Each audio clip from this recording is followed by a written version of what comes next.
Hello Vignan గారు, yes Hollywood critics association తరపు నుంచి రామ్ చరణ్ గారికి ఒక అవార్డు రావడం జరిగింది, రైట్? అందరూ చాలా హ్యాపీగా ఉన్నారు. చిరంజీవి గారు, నాగబాబు గారు, పవన్ కళ్యాణ్ గారు వీళ్ళందరూ ఆకాశానికి ఎత్తేస్తున్నారు రామ్ చరణ్ గారిని. ఏం చెప్తారు మీరు? ఫస్ట్ ఆఫ్ ఆల్ 5 అవార్డ్స్ వచ్చాయి. ఒరిజినల్ సాంగ్కి ఇచ్చారు, అండ్ ఉత్తమ ఇంటర్నేషనల్ ఫిలిం ఇచ్చారు, అలాగే బెస్ట్ దానికి డైరెక్షన్కి ఇచ్చారు, ఒరిజినల్ సాంగ్, ఇట్లా చూసుకొని ఒక 5 కేటగిరీలలో అవార్డులు అనేవి ఇచ్చారనమాట దీంట్లో హెచ్సిఏలో. సో ఏదేమైనప్పటికీ ఎవ్రీబడి ఆర్ హ్యాపీ. అండ్ ఈ ఉత్సవాలకి టీం అందరి తరఫున చరణ్ గారినే పంపించారు. మరి టీం అంతా ఎందుకు వెళ్ళలేదు? వెళ్ళొచ్చు కదా. అంటే హాలీవుడ్ కదా, అందరికి ఫ్లైట్ టికెట్స్ బుక్ చేయడం అంటే కష్టం కదా. మేబీ ఏమైనా కూడా చరణ్ గారిని అయితే పంపించేశారు. అంటే అంతకుముందు వీళ్ళు నెలలు 3 నెలలు తిరిగినప్పుడు రాని ఖర్చు ఇప్పుడు వచ్చిందా? సరే వెళ్ళారు. చరణ్ గారు అంటే ఆయన సొంత డబ్బులు పెట్టుకుని వెళ్తారబ్బా. సరే వెళ్ళి ఉండొచ్చు.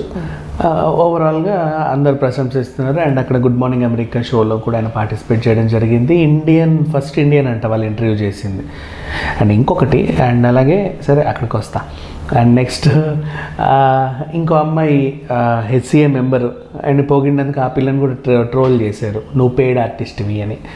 నేను పెయిడ్ ఆర్టిస్ట్గా నేను దగ్గర నేను డబ్బులు తీసుకోలేదు, నోరు మూసుకోండి, మీరు ఎట్లా పడితే అట్లా మాట్లాడుతున్నారని ఆవిడ రిప్లై కూడా ఇచ్చింది. సరే అదొక ఉదంతం. ఇక పోతే అప్రిషియేట్ విషయానికి వస్తే అందరు మెచ్చుకుంటున్నారు వీళ్ళని. ఎవరు? చిరంజీవి గారు పుత్రోత్సాహం పోస్టు, అలాగే నాగబాబు గారు నేను ఎందుకు లేను అని పవన్ కళ్యాణ్ గారు, వీళ్ళ కుటుంబీకులు, అండ్ అలాగే అందరూ వీళ్ళకి సంబంధించిన వాళ్ళంతా రామ్ చరణ్ తేజ సాధించింది చాలా గొప్ప విషయం. అసలు ఇది అంటే 153 సినిమాలు చేసిన మాకు కూడా ఇంత ఘనత దక్కలేదు. ఈయనకు వచ్చింది, ఏదో రకంగా ఇలా ఉంది, బాగుంది అని చెప్పేసి అందరూ ప్రశంసిస్తున్నారు. అంతవరకు బాగానే ఉంది. నెక్స్ట్ మరి జూనియర్ ఎన్టీఆర్ సంగతి ఏంటి? ఆస్కార్ వరకు నామినేషన్స్కి వెళ్ళిన జూనియర్ ఎన్టీఆర్ ఇప్పుడు ఇంతకీ సరే నాకు ఒకటి నిజంగా అదే అడగాలనుకుంటున్నా. ఆస్కార్లోకి నామినేట్ అయ్యి టాప్ 3 వరకు వెళ్ళింది ఎవరు? రామ్ చరణే అనుకుంటా కాదా? నేనైతే జూనియర్ ఎన్టీఆర్ గారేమో. నేను కూడా ఆయన పేరే చూసా. మరి అయితే విషయం ఏంటంటే ఆయనకి ఇప్పుడు ప్రజెంట్ తారకరత్న గారిది అది ఉంది. వాళ్ళ ఫ్యామిలీలో కట్టుబాట్లు ఎక్కువ నిజంగా. అంటే ఏదైనా పద్ధతి పాడుగా చేస్తారు, పూజలన్నా ఇవన్నా అన్నీ చూసుకుంటారు 1-2 సార్లు. ఎక్కడ ఏమున్నా సరే అందరు కలిసిపోతారు. ఆ రకంగా ఆయన 11వ రోజు అవ్వకుండా ఈయన రావట్ల బయటికి వెళ్ళనివ్వరు కూడా జనరల్. అంటే ఇంపార్టెంట్ పనులన్నీ బాలయ్య గారు కూడా ఆపుకున్నారు, ఆ షూట్ ఆపుకున్నారు, అవును, అండ్ ఇది ఆపుకున్నారు, అంతా ఆపుకున్నారు. ఈవెన్ ఎన్టీఆర్ గారు కూడా ఆపుకున్నారు, కళ్యాణ్ రామ్ కూడా ఆపుకున్నారు. అండ్ అంతే, అవుట్ ఆఫ్ ఈ 11 రోజులు మాకు ఇంకా వేరే పనులేం లేవు, మేము ఇక్కడే ఉన్నాం, మాకు ఇది అన్నట్లుగా ఆయన చెప్పుకొచ్చాడు. సరే ఏదేమైనా కూడా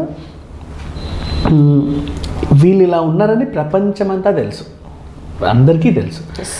చిరంజీవి గారు పొగిడేటప్పుడు తన కొడుకుతో పాటు కూడా ఎన్టీఆర్, చరణ్ లాంటి వాళ్ళు మన ఇండస్ట్రీకి దొరకడం గర్వకారణం అని ఒక మాట పడేసి అందరూ ఇప్పుడు యాక్చువల్గా చెప్పాలంటే ఇదే ఒక పెద్ద ఆరోపణ చేస్తున్నారు కూడా. ఇంతగా ట్వీట్ పెట్టినప్పుడు 3 అక్షరాలు పెట్టలేవా ఎన్టీఆర్? కదా, రామ్ చరణ్కి ఇవ్వడం వల్ల లేకపోతే రామ్ చరణ్ గారికి అంత ఘనత దక్కడం వల్ల ఎవరికి ఎలాంటి జెలస్ లేదు.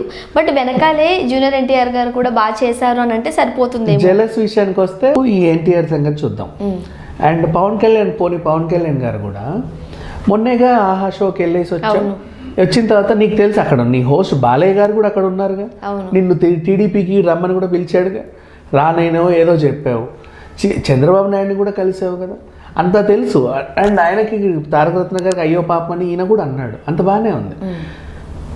జస్ట్ రామ్ చరణ్ వెళ్ళిన ప్లేస్లో ఎవరున్నారో మీకు తెలుసు. అది multi starrer movie, it's not a solo movie. అది మగధీర అయితే నేను పొగుడు అందరికి చెప్పు, మేము కూడా పొగుడుతాం, తప్పేముంది? Not bad. ఇద్దరు ఉన్నారు కదా, అంతేనా?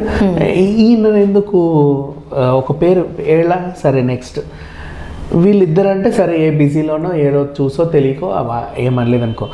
ఎప్పుడు అన్ని బాగా పరిశీలించిన నాగబాబు గారైనా చెప్పొచ్చుగా, ఆయన కూడా ఈయనకే క్రెడిట్ చేసి తప్పు కదా అది.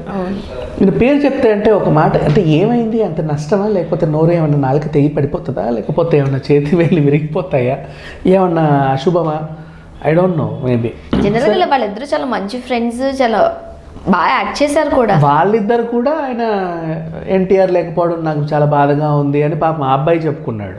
వాళ్ళిద్దరికి లేనిది మీరు పొగిడే వాళ్ళు ఒకరినే ఆకాశానికి ఎత్తడం చాలా తప్పు ఇద్దరు ఉన్నప్పుడు. అండ్ సరే ఈ గొడవ నాకెందుకులే, ఎవరి గురించి మాట్లాడడం అని చెప్పేసి రాజమౌళి మీద ఎక్కడ పడుతుందో అని ఆయన చాలా సేఫ్ సైడ్గా ఆ క్రెడిట్ ఆ ఇద్దరు హీరోలది కాదు, వాళ్ళని అలా చేయించిన ప్రేమ్ రక్షిద్ది అన్నాడు. మీకు అవార్డు వచ్చింది ఒరిజినల్ సాంగ్కి, అవును, కీరవాణికో లేకపోతే చంద్రబోస్కో వాళ్ళకి దక్కుద్ది. నువ్వు వెళ్ళి ఆ గెంతిచ్చిన ఆయనకి ఎందుకు ఇస్తావు? అవునా కదా? ఉత్తమ కొరియోగ్రాఫర్ కేటగిరీలో నువ్వేం నామినేట్ చేయలేదే ఆయన్ని, అంతే కదా? అవును. సరే ఏదేమైనప్పటికీ అలా చెప్పుకొచ్చాడు సేఫ్ సైడ్. ఎందుకు అలా కీరవాణి పేరు చెప్పలేదు అంటే కీరవాణికి ఆల్రెడీ రావాల్సిన గుర్తింపు వచ్చింది కాబట్టి మళ్ళీ అడిషనల్ ఎందుకు వాడికి ఇచ్చేయచ్చు కదా, వీళ్ళకి అందరికి వచ్చింది. సరే ఇలా సమం చేసినప్పటికీ కూడా ఎన్టీఆర్ మీద ఎందుకు వచ్చిన వివక్ష చూపించారనే ప్రచారం చాలా జోరుగా. రిలీజ్ అయిన తర్వాత కూడా ఎన్టీఆర్ ఫ్యాన్స్ చాలా గుస్సుగా ఉన్నారు, రైట్? ఎందుకంటే నిడివి తక్కువ ఇచ్చారు, చూపించడంలో కూడా జూనియర్ ఎన్టీఆర్ని కాస్త తక్కువగా చూపించారు. రెండే రైట్, అయితే బ్లాక్ లేదా వైట్, సో కొంచెం తక్కువ చేసి చూపించారు మా హీరోని. గ్లామర్ రోలే, అవును, పెద్ద. బట్ ఆ టైంలో సైలెంట్ గా లేరు జూనియర్ ఎన్టీఆర్ గారు, తన వాయిస్ వినిపించారు, అలాంటిది ఏమీ లేదు, ఆ క్యారెక్టర్ అంతే అని. ఒక్క జస్ట్ నాటు పాటలోనే మొహానికి రంగేశారేమో కానీ సినిమా అంతా పాపం డీ గ్లామర్ రోలే. అవును, అయినా బాగా చేశాడు. ఆ పులితో ఫైట్ లో కూడా డీ గ్లామర్ రోలే, అది ఒళ్ళంతా అన్ని పూసేసుకొని అయినా బాగా చేశాడు. కొబ్రం భీముడో సాంగ్ కూడా డీ గ్లామర్ రోలే, మొత్తం ఆయన ఒళ్ళంతా వాతలే. యాక్టింగ్ పరంగా కూడా రామ్ చరణ్ గారి కన్నా జూనియర్ ఎన్టీఆర్ గారికి ఎక్కువ మార్కులు వచ్చాయి.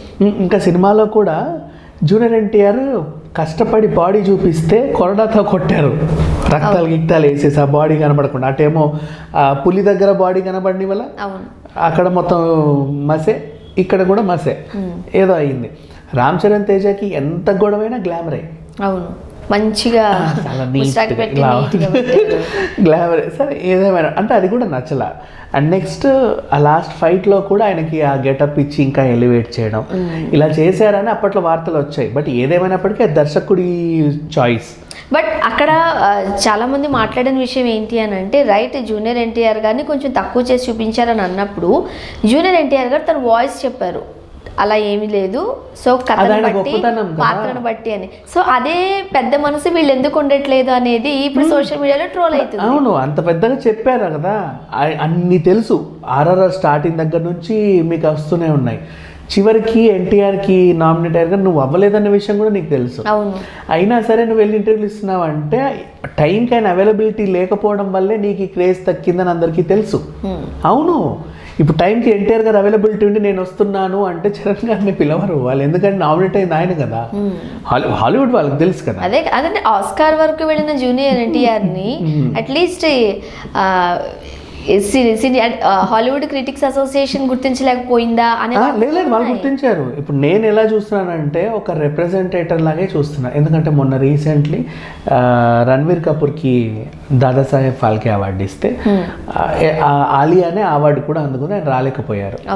ఓకేనా, ఆ రకంగా చూస్తే ఇక్కడ నా దృష్టిలో అయితే నేను ఈయన కూడా ఎన్టీఆర్ రాలేకపోవడం వల్ల ఒక ప్రెజెంటర్గా లైక్ రిసీవర్ లాగా ఒక వెళ్ళాడే అనుకుంటాను తప్ప నేను మాత్రం అయితే అట్లా ఒప్పుకోను. సరే, ఇది నా అభిప్రాయం.